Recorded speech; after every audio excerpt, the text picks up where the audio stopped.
He expressed very much his disappointment at being unable to come to Sydney for the Quad Leaders meeting and address the Parliament.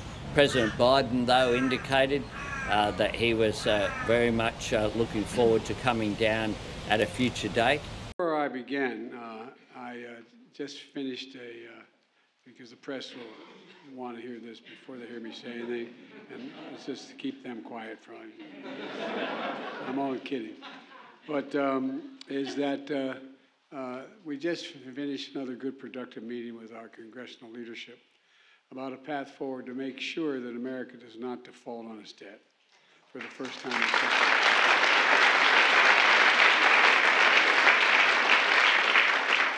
There's still work to do, but I made it clear to the Speaker and others that we'll speak regularly over the next several days, and the staff's going to continue meeting daily to make sure we do not default.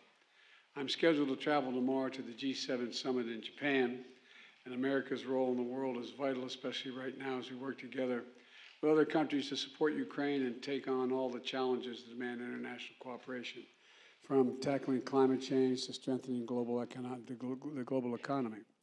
And the nature of the presidency is addressing many of the critical matters all at once, so I'm confident we're going to continue to make progress toward avoiding default and fulfilling America's responsibility as a leader on the world stage. However, I'm cutting my trip short. I'm postponing the Australia portion of the trip and my stop in Papua New Guinea in order to be back for the final negotiations with congressional leaders. And I spoke today with Prime Minister Albanese of Australia and a short time ago and let him know what was going on. There was an overwhelming consensus, I think, in today's meeting, the congressional leaders, that defaulting on the debt is simply not an option. Our economy would fall into recession.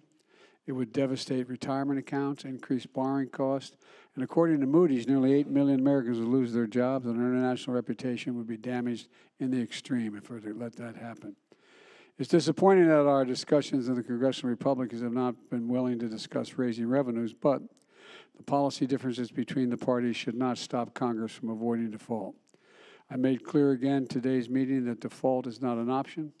America pays its debts, pays its bills, and there will be plenty of time to debate the policy differences. But the country we've never defaulted on our debt, and we never will. Now,